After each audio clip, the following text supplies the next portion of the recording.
আগে ছিল একসময় অ্যাকাউন্টিং ফ্রেমওয়ার্ক, তারপরে আবার আইএসসি কিছু করেছিল। আইএসসি 1989 সালে প্রথম ফ্রেমওয়ার্ক আসছে, একটু নোট রাখেন, 89 সালে। তখন ছিল কি, তখন এটা রেগুলেট করতো কারা বলেন তো? আমি বলেছি আগে, আইএএসসি, ইন্টারন্যাশনাল অ্যাকাউন্টিং স্ট্যান্ডার্ড কমিটি, ঠিক আছে?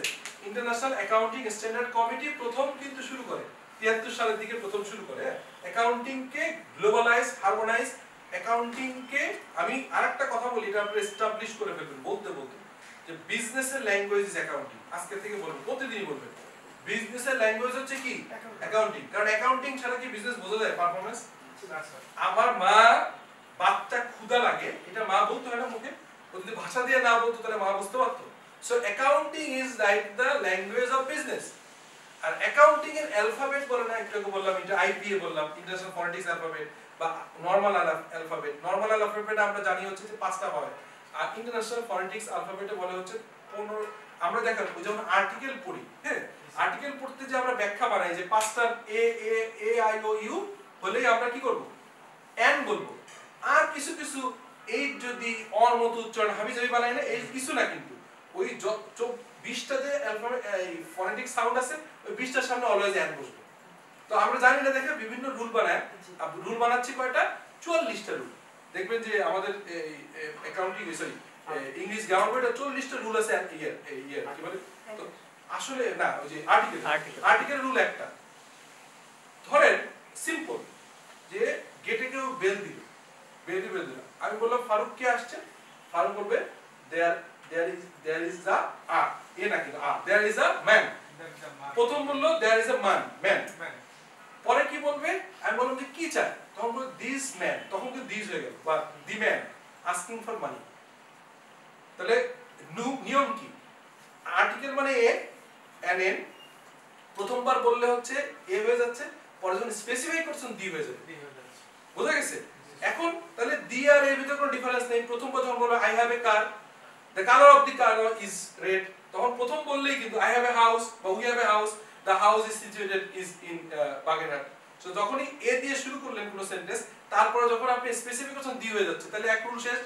এবার আসেন এর জায়গায় কোনো কোনো জায়গায় এন হয়, ওই জায়গায় এসে যে বললাম না, দেয়ার ইজ এ 44 সাউন্ড, 20 হচ্ছে কি ভাওয়েল, আর 24 হচ্ছে কনসোনেন্ট। কনসোনেন্টের সামনে বসবে কি এ, আর ভাওয়েলের সামনে বসবে এন। লাস্ট লাইন সেটা হচ্ছে, এটা পড়তে যে অন্য জায়গায় চলে যায়, কিন্তু অসুবিধা নেই, আমি ট্র্যাকে মইন কনফিউজ স্যার কোথায় কই যায়, বাট এটা দরকার হচ্ছে, আমি এক জায়গায় থাকতে পারি মিলাই দেব। আচ্ছা, আমরা এটা উচ্চারণ কি করি বলেন তো? দা ভি করতাম, দিয়ে করে এখানে একটা এখানে দাও আছে, ভিও আছে না? আচ্ছা, এখানে একটা মনে রাখবেন, আজকে লিখে নেন, ছোট্ট করে লেখেন দাদির, হ্যাঁ, দাদির সিভি। সিভি মানে কি? সিভি মানে কি? রিজিউমিং। দাদির সিভি। সো লিখতে গেলে টি বলবেন, বা উচ্চারণের সময় যখন হচ্ছে যে কনসোনেন্ট হবে তখন দা বলবেন, আর ভয়েল সাউন্ডের সামনে বলবেন কি দি। সিম্পল। আর মনে রাখলাম কি দাদির সিভি, দার নিচে সি, দার নিচে সি, দিন নিচে হচ্ছে বি, দাদির সিভি। বুঝা গেছে? জি স্যার। ঠিক আছে? জি স্যার। আরেকটা টিপস দিয়ে দিলাম, পয়সা দিবেন না, আমি অ্যাকাউন্টিং শিখাই দিয়েছি। এটা কি ঠিক আছে না? মজা লাগছে না? জি স্যার। এরপর ভুল হবে না স্যার। তাহলে পেনের সামনে কি হবে? পেনের সামনে হবে স্যার পেন। প কিন্তু দা, হ্যাঁ, পেনের সামনে দা, হ্যাঁ, দা পেন। প না কিন্তু প, পেন, পেন, দা পেন। ঠিক আছে? দা দি অরেঞ্জ, তখন আবার দা হবে। ওকে, ফাইন। যাই হোক, এই ফ্রেমওয়ার্ক শুরু করছে হচ্ছে আইএএসসি, ইন্টারন্যাশনাল অ্যাকাউন্টিং স্ট্যান্ডার্ড কমিটি শুরু করছে 1989 সালে। এরপরে 2004 সালে এসে আপনার ওয়ার্ল্ডের আরো দুটো অ্যাকাউন্টিং বডি, হ্যাঁ, সেটা হচ্ছে এফএএসবি। এর নাম শুনছেন কেউ? জি স্যার, এফএএসবি। কে বলেন তো? F A S B financial accounting standard. এটা কার দেশ, কোন দেশে বলেন তো? আমি USA, right. Mamun, thank you.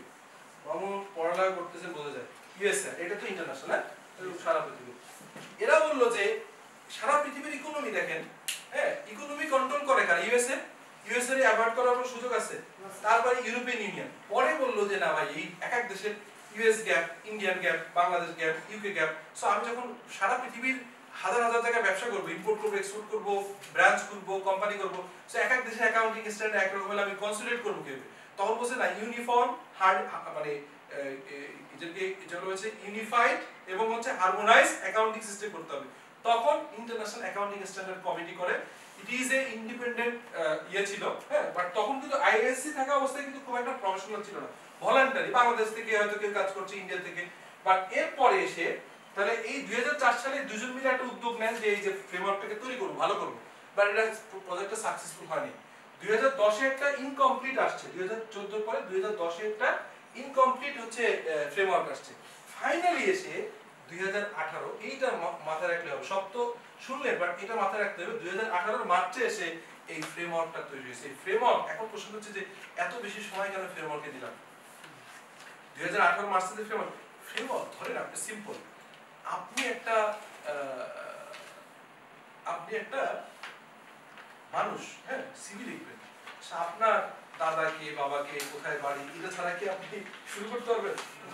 So framework is like that, যে ধরেন ফ্রেমওয়ার্ক কিন্তু কোনো আইএফআরএস কে সরাসরি আইএস কে সরাসরি প্রভাবিত করে না, কিন্তু যেসব জিনিসগুলো আইএফআরএস এ ডাইরেক্ট বলা নাই সেসব জায়গা ফ্রেমওয়ার্কে বুঝতে হবে, যেখানে নাই। অথবা ফ্রেমওয়ার্কের যদি কোনো কিছু ব্যত্যয় ঘটায়, ধরেন আইএফআরএস 18 আসতে লেগেছে, আইএফআরএস 18 বললো ফ্রেমওয়ার্কের এই জায়গাটা তৈরি করা যাবে না, তখন কি করতে হবে? নোট দিতে হবে। ফ্রেমওয়ার্ক হচ্ছে বেসিক জিনিস, বেসিক। আমি প্রথম বেসিক বললাম, ইজ ভুল, বেসিক। কি বলবেন? Basic, basic. উচ্চারণে দেখেন, এটা প্রত্যেকটা ওয়ার্ড জাস্ট বললাম, লিখে রাখেন ওয়ার্ডগুলো, একটু বেসিক লিখে রাখেন, এগুলো একটু ইয়ে চেক করেন। ওই যে কি বলে, গুগলে লিখবেন বেসিক মিনিং, দেখবেন একটা শব্দ আসতেছে, একটা উচ্চারণ আসতেছে, ক্লিক করলে আরেকটা বড় মুখ আসতেছে, ওখানে পুরোটা প্রনাউন্সিয়েশন হয়। এনিওয়ে, যে 2018 সালের মার্চ থেকে কিন্তু এই আইএফআরএস এর ফ্রেমওয়ার্ক শুরু হয়েছে, ঠিক আছে? এর ভিতর আরো একটা বড় ঘটনা ঘটছে, আইএএসসি কিন্তু বন্ধ হয়ে গেছে 2000 কত সালে? 2000 সালে, ঠিক আছে? 2000 সালে এসে কি হয়েছে জানেন? কি হয়েছে জুলাই মাসে? না, 2000 সালে এসে এই আইএএসসি এর জায়গায় নতুন একটা হয়েছে আইএএসবি, মানে আগে ছিল ইন্টারন্যাশনাল অ্যাকাউন্টিং স্ট্যান্ডার্ড কমিটি, সেটা হচ্ছে international accounting standard board. Board আরো পাওয়ারফুল, বোর্ড আরো বেশি লোকজন নিয়েছে, প্রফেশনাল সেটআপ করেছে, অনেক কিছু করেছে, ঠিক আছে? বুঝা গেছে? জি স্যার। ওকে, সো তাহলে ফ্রেমওয়ার্ক রিলেটেড কথাবার্তাগুলো সাম আপ করি। ক্লিয়ার? আইএস 37 কি বলে? Provisions, right. আইএস 38 কি? Intangible asset. মুখস্থ করে ফেলতে হবে, এটা মাথায় একদম ঢুকে যাবে। আইএস 39 কি বলে? What is 39? Financial instrument. Financial instrument মানে কি? What is financial instrument? Bond, share capital. Exactly, investment. IS 40, what is IS 40? Investment in property. আচ্ছা, আপনার কোশ্চেন আসতে পারে যে ইনভেস্টমেন্ট ইন প্রপার্টি IS 40, তাহলে 16 এ কি বলা আছে? 16 সোজা কথা, আপনি যদি বিল্ডিং কিনেন, এই বিল্ডিং যদি আপনি নিজে ইউজ করেন অথবা ভাড়া দেন, তাহলে কত যাবে? IS 16। আর এই বিল্ডিংটা কিনেছেন, আপাতত ফেলে রাখছেন, দাম বাড়লে বিক্রি করে দিবেন বা পরে ভাড়া দিবেন। বাট আপনার রিয়েল এস্টেট ব্যবসা না, রিয়েল এস্টেট ব্যবসা হলে কিন্তু IS 2 তে চলে যাবে। খেয়াল করেন, এই 40 দেখেন, এই জিনিসটা না জানার কারণে কত লোক যে ফেল করবে, এইখানেই মজা। হ্যাঁ, কি মজা? IS 40 এক বিল্ডিং তিন রকম হতে পারে। If it is a real estate company, building করি, অ্যাপার্টমেন্ট সেল করি, তাহলে দিস ইজ আওয়ার IS 2। আচ্ছা, আমি এখানে কিনেছি অফিস ইউজ করব, IS 16। আর কিনে রেখেছি, টাকা আছে, ইনভেস্টমেন্ট কোথায় করব? কিনে রেখেছি, প্রাইস বাড়লে বিক্রি করব, অনেকে এটা করে না, তখন চলে যাবে কোথায়? IS 40। ওকে, বুঝা গেছে? আর IS 41 লাস্ট কি? এগ্রিকালচার, হ্যাঁ, বায়োলজিক্যাল আছে। ফাইন, তাহলে দেখেন আপনারা কিন্তু কিছুটা জানেন। তো এইটুকু না জানা কি আমাদের অন্যায় হয়ে যাবে না, বলেন মহিন? মহিন, এটা জানা ছাড়া পরীক্ষা দেওয়া ঠিক হবে? সো এরপর হচ্ছে ইনকাম স্টেটমেন্ট কি? এটা যেটা IS 19 ছিল, এটা IS আসলে উঠে যাবে। এই যে IS 19 আছে, IS 19 টা কি বলেন তো? IS এর এমপ্লয়ি বেনিফিট, ওই যে টার্মিনাল বেনিফিট হয় না, আপনার যে রিটায়ারমেন্ট বেনিফিট যেগুলো আছে, হ্যাঁ, কি হয় আপনার যে গ্র্যাচুইটি, প্রভিডেন্ট ফান্ড। IS 20 কি? What is IS 20? Government grant পান না ওই সময়, যে ধরেন বিভিন্ন কোম্পানি যারা এগ্রি সেক্টরে পায়, গার্মেন্টস গভর্নমেন্ট গ্র্যান্ট দেয় না, শুধু ওই গ্র্যান্ট দেয়, গভর্নমেন্ট গ্র্যান্ট হিসাবটা করুন। IAS 23 what is IAS 23 borrowing cost মানে কি আপনি ব্যাংক থেকে লোন করতেছেন বা ইন্টারন্যাশনাল লোন নিচ্ছেন, লোনের রেটের ইমপ্যাক্টটা কি, borrowing cost তো বুঝছেন, borrowing cost। তারপরে কি আছে IAS 36, এটা কি বলে, এটা তো জানার কথা, কমন আছে, impairment of asset fine. IFRS 2 টা কি, IFRS share based payment, R IFRS 15 revenue from contracts with customer। এই IFRS টা এবং 1 আমার বিবেচনায় these two are the most important IFRS। So আমি বলবো ফর দা CA এক্সাম আমরা কেউই IAS 1 এবং IFRS 15 ছাড়া নেক্সট পরীক্ষায় যাব না, কারণ ইনকাম স্টেটমেন্ট ব্যালেন্স শিট মিলাইতে গেলে আমার এটা লাগবে। ওকে, সো আজকে এই এটা শর্ট ডিসকাশন দেওয়ার চেষ্টা করলাম। আমি কিন্তু শর্ট বলছি, খেয়াল করছেন, এটা চেঞ্জ। আমি যেহেতু গত কয়েক মাস চেষ্টা করছি, ইংলিশ তো বলতেই পারতাম, ইন্টারন্যাশনাল কনফারেন্সে পেপার প্রেজেন্ট করছি, বিভিন্ন জায়গায় কথা বলছি, বাট এই যে রং প্রনাউন্স করছি আমার অডিয়েন্সটাও ধরতে পারছে না, বাট যারা একটু বুঝে তারা পারে। আমার একটা ছাত্র আছে ICSB তে, ইনস্টিটিউট চার্টার সেক্রেটারি, সে একসময় সাইফুডসের ডাইরেক্টর ছিল, সাইফুডসের সিইও ছিল, বাট সে চার্টার সেক্রেটারিতে ভর্তি হয়েছে, ফাইনাল লেভেলে আছে। সে আমাকে, আমি তো ভিডিও দেখে মাঝে মাঝে আমি খুব খুশি হয়ে কিন্তু, সে আমাকে লিখছে, স্যার আপনি কিন্তু প্রচুর আপনার কথার ভিতরে বেসিকলি কথাটা ইউজ করেন, কিন্তু আপনি বলেন বেসিক্যালি, মানে বেসিক আলির মতো করে বলেন।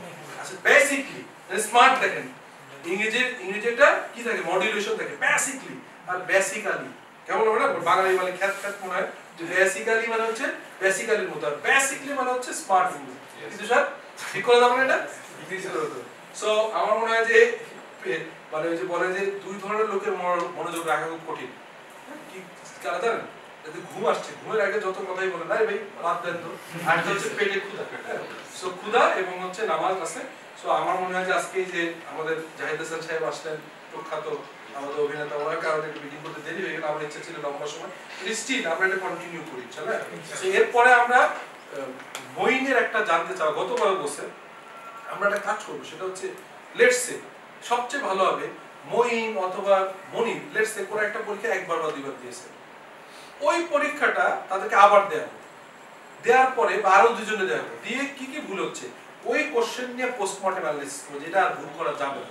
অথবা আমরা একটা কষ্ট করব, আমরা যে সাবজেক্টটা মনে করি যে এবার পাস করব 5 সপ্তাহে 5টা পরীক্ষা দিব র্যান্ডম, দিয়ে কোথায় কোথায় প্রবলেম হচ্ছে, অথবা কোনো স্পেসিফিক ইস্যু